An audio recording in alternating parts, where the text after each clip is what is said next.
اعوذ باللہ من الشیطان الرجیم بسم اللہ الرحمن الرحیم۔ سورہ بقرہ میں اللہ تعالیٰ ارشاد فرماتے ہیں الذین یؤمنون بالغیب ویقیمون الصلاۃ ومما رزقناہم ینفقون۔ یہاں پر متقین کی صفات بیان کی جا رہی ہیں، تو اس آیت میں اللہ تعالیٰ نے متقین کی 3 صفات کو ذکر کیا ہے۔ ایک تو یہ کہ وہ غیب پر ایمان لے کر آتے ہیں، دوسرا وہ نماز قائم کرتے ہیں، اور تیسرا جو کچھ ان کو رزق دیا گیا ہے وہ اس میں سے خرچ کرتے ہیں۔ تو ہماری آج کی ویڈیو کا ٹاپک ہے رزق، یعنی ہم رزق کے حوالے سے جانیں گے کہ جب بھی رزق کے حوالے سے بات ہوتی ہے تو ہمارے ذہن میں اس کا ایک محدود سا تصور آتا ہے، تو ہم جانیں گے کہ کون کون سی نعمتیں رزق میں شمار کی جا سکتی ہیں۔ میرا نام ہے سارہ اور میں آپ کو خوش آمدید کہتی ہوں اپنی چینل قرآن ٹیچنگ میں۔ تو چلیں اپنی ویڈیو کو شروع کرتے ہیں۔ قرآن کریم میں جہاں کہیں جس مقامات پر بھی رزق کے حوالے سے بات کی گئی یا مال خرچ کرنے کے حوالے سے بات کی گئی، تو وہاں پر ہمارے ذہنوں میں ایک ہی تصور ہو بڑھتا ہے کہ رزق کے مراد ہے مال خرچ کرنا، کوئی روپیہ پیسہ اللہ کی راہ میں لگانا، یا پھر کھانا یا کچھ اناج اللہ کی راہ میں دے دینا۔ نہیں، یہ بہت ہی محدود سا تصور ہے۔ عربی کا لفظ رزق جو ہے وہ جو قرآن میں استعمال کیا گیا اس کا ایک بہت ہی وسیع مفہوم ہے جو میں آج آپ کے ساتھ شیئر کروں گی۔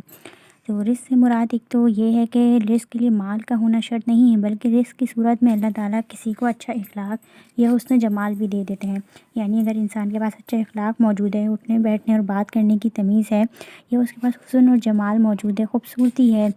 یا ظاہری خوبصورتی ہے یا باطنی خوبصورتی ہے، دونوں لحاظ سے اللہ تعالیٰ نے اگر انسان کو خوبصورتی عطا کی ہے، دونوں میں سے کسی ایک لحاظ سے خوبصورتی عطا کی ہے، تو وہ خوبصورتی کیا کہلائے گی؟ وہ بھی رزق میں شمار کی جائے گی۔ اس کے ذریعے سے بھی آپ لوگوں کو فائدہ دے سکتے ہیں، یا اس کو بھی ہم اللہ کی راہ میں استعمال کر سکتے ہیں۔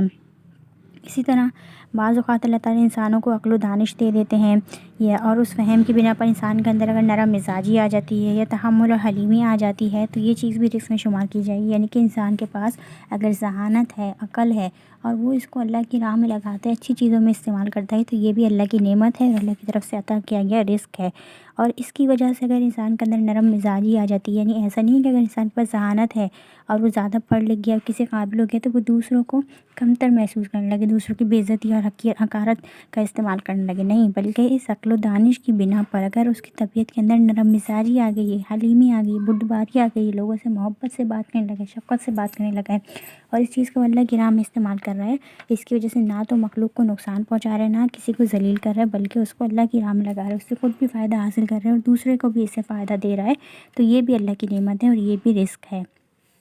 اسی طرح اگر کسی انسان کو بہترین شخصیت کا حامل شوہر مل جاتا ہے تو یہ بھی اللہ کی طرف سے نعمت ہے۔ اسی طرح اگر کسی مرد کو بہترین خصائل اور اخلاق والی بیوی مل جائے، یا کسی انسان کو مہربان اور کریم دوست مل جائے، اچھے رشتہ دار مل جائیں، یا نیک اور صحت مند اولاد مل جائے، تو یہ تمام رزق کی بے شمار صورتیں ہیں۔ یعنی کہ اگر آپ کے پاس مال و دولت نہیں ہے لیکن اچھے شخصیت کا حامل ایک شوہر موجود ہے جو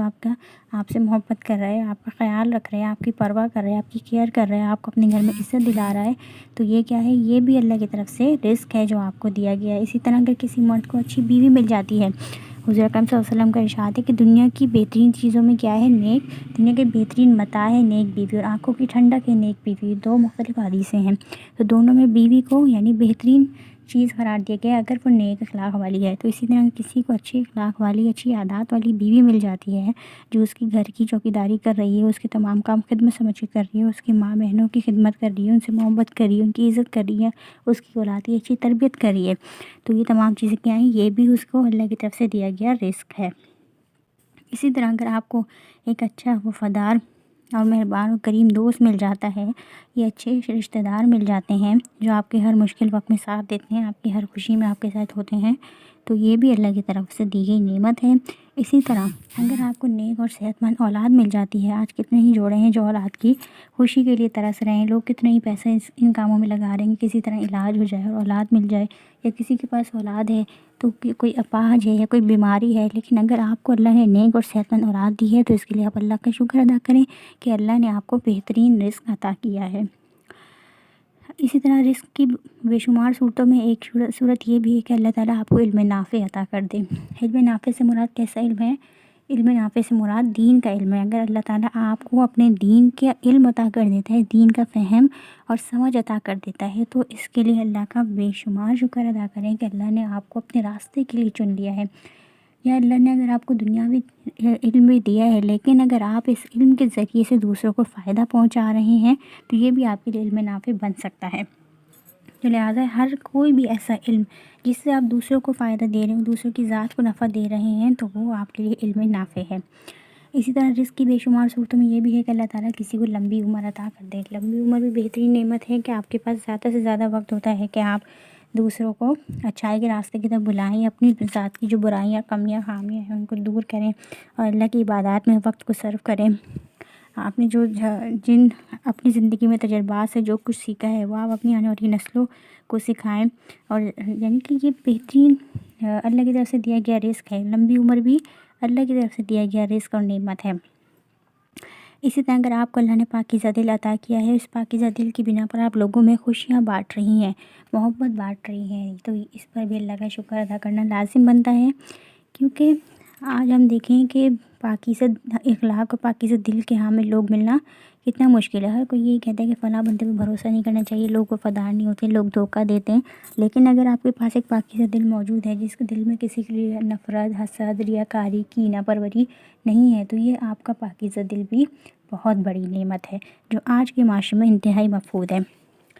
پھر اگر اللہ نے ذہنی سکون عطا کر دیا کسی شخص کو تو اس کو اللہ کا شکر گزار ہونا چاہیے کہ ذہنی سکون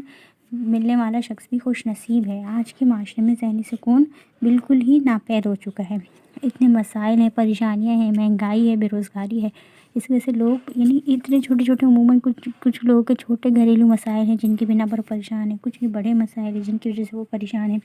لیکن اگر اللہ تعالیٰ نے ان تمام مسائل کے درمیان بھی آپ کو ذہنی یکسوئی عطا کی ہے تو آپ خوش نصیب ہیں کہ اللہ تعالیٰ نے آپ کو ذہنی سکون عطا کیا ہے اور آپ کو پریشانیوں سے بے پرواہ کر کے اپنی ذات پر توکل کرنا سکھایا ہے۔ پھر اگر نیک اور سلیم طبیعت کسی انسان کو عطا کی گئی ہے اور وہ شخص اپنی نیک طبیعت کی وجہ سے لوگوں کے درمیان خیر بانٹتا پھر رہا ہے تو یہ بھی اس کو دیا گیا رزق ہے۔ یعنی کہ صرف یہ نہیں کہ اگر نیک اور سلیم طبیعت دی ہے تو اس کا فائدہ خود اٹھا رہے، بلکہ اس نیک اور سلیم طبیعت کی بنا پر وہ دوسرے لوگوں میں بھی خیر بانٹتا پھر رہا ہے۔ جو کچھ اس کے پاس موجود ہے علم کی صورت میں، تجربوں کی صورت میں، وہ تمام دوسرے لوگوں میں بانٹتا پھر رہا ہے۔ اگر اس کے پاس لوگوں کو مسائل کو سمجھنے کی صلاحیت ہے تو لوگوں کے پاس جا رہا ہے، ان کی باتوں کو سن رہا ہے، ان کے مسائل کو سن رہا ہے، لوگوں کے غموں کو ہلکا کر رہا ہے، یعنی کہ لوگوں کو وقت دے رہا ہے، یہ لوگوں کے مسائل سے ان کا دل ہلکا کر رہا ہے، تو یعنی اپنی نیک اور سلیم طبیعت کا جس طریقے سے بھی لوگوں کو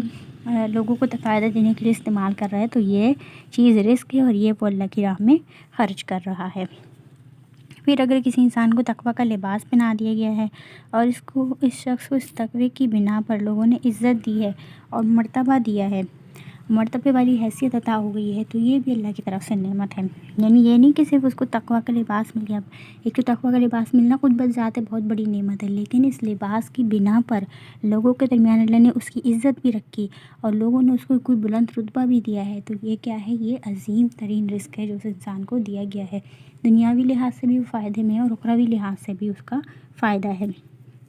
پھر اگر کسی انسان کو ایسا عزت اور شرف والا مقام مل جائے جو اس کے لیے حلال کمائی اور امن والی جگہ بن جائے، امن والی پناہ گاہ بن جائے، تو اس پر بھی اس کو اللہ کا شکر ادا کرنا چاہیے۔ یعنی بعض اوقات ایسا ہوتا ہے کہ کسی انسان کو کوئی بڑا رتبہ تو مل ہی جاتا ہے لیکن ساتھ میں حرام کمائی آنے لگ جاتی ہے۔ یعنی ہم دیکھیں کہ گورنمنٹ کی اکثر جاب جو ہیں ان میں یہی ہے کہ انسان کو رتبہ تو مل جاتا ہے کہ اتنے گریڈ کا آفیسر بن گیا، اتنے گریڈ کا آفیسر بن گیا، لیکن ساتھ ہی کوئی نہ کوئی حلال کمائی کا ذریعہ بھی ساتھ لگ جاتا ہے۔ انسان کتنی بچنے کی کوشش کیوں نہ کرے، یہ چیز اس کے لیے مسائل پیدا کر رہی ہوتی ہے۔ تو یعنی صرف عزت و شرف والا مقام ہی نہ مل رہا ہو بلکہ اس کے ساتھ ہی حلال کمائی بھی ہو اور وہ اس کے لیے امن والی جگہ بھی ہو جائے، پناہ بھی بن گئی ہو اس کے لیے، کوئی اسے دھمکانے والا یا پریشان کرنے والا نہ ہو، تو اس پر اللہ کا شکر ادا کرنا چاہیے کہ یہ بھی اللہ کی طرف سے دیا گیا رزق ہے۔ مختصراً یہ کہ رزق کے لیے صرف مال کا ہونا شرط نہیں ہے، جو کچھ اللہ نے آپ کو عطا کیا ہے آپ اس پر مطمئن رہیں اور اللہ تعالیٰ کا شکر ادا کریں۔ اگر اللہ تعالیٰ نے آپ کو وقت دیا ہے تو آپ وہ لوگوں میں بانٹیں، یعنی اگر آپ کے پاس وقت ہے تو آپ لوگوں کی باتیں سنیں، لوگوں کے درمیان بیٹھیں، لوگوں کے مسائل سنیں، لوگوں کے ساتھ شیئر کریں، لوگوں کو خوش رکھنے کی کوشش کریں۔ تو اگر آپ کے پاس وقت ہے تو آپ وہ وقت لوگوں کو دینا شروع کر دیں۔ اگر آپ کے پاس کوئی اچھی صلاحیت ہے تو آپ وہ صلاحیت لوگوں میں بانٹنا شروع کریں، یعنی اگر آپ اچھا بول سکتی ہیں تو آپ لوگوں کو سکھائیں کہ اچھا بولتے کیسے ہیں۔ اگر آپ کو اچھا لکھنے کی صلاحیت دی گئی تو آپ لوگوں کو سکھائیں کہ اچھا لکھتے کیسے ہیں۔ تو آپ کے اندر جو بھی اچھی صلاحیت ہے اگر آپ وہ لوگوں میں بانٹ رہی ہیں تو یہ بھی اللہ کا دیا گیا رزق ہے جو آپ لوگوں میں تقسیم کر رہی ہیں۔ اسی طرح یعنی جو چیزیں میں آپ کو درمیان بیان کی ہیں یہ تمام چیزیں اللہ کا رزق ہیں، اور جب بھی کہیں قرآن میں رزق کی بات ہے تو اس سے مراد یہی ہے کہ اگر آپ کے پاس ان چیزوں میں سے، ان نعمتوں میں سے کوئی نعمت موجود ہے تو اس نعمت پر اللہ کا شکر ادا کریں، اور لوگوں کے درمیان اس چیز کو شیئر کرنا شروع کریں اور لوگوں کو اس سے فائدہ دینے کی کوشش کریں۔ اگر آپ کو میری باتیں اچھی اور نئی لگی ہیں اور پسند آئی ہیں تو آپ اس کو لائک کیجئے، میری ویڈیو کو زیادہ سے زیادہ لوگوں میں شیئر کیجئے، چینل کو سبسکرائب کرنا مت بھولیے گا، اور بیل آئیکن لازمی دبا دیجیے گا تاکہ میری ہر نئی آنے والی ویڈیو کا نوٹیفیکیشن آپ کو ملتا رہے۔ اگلی ویڈیو تک کے لیے اللہ حافظ۔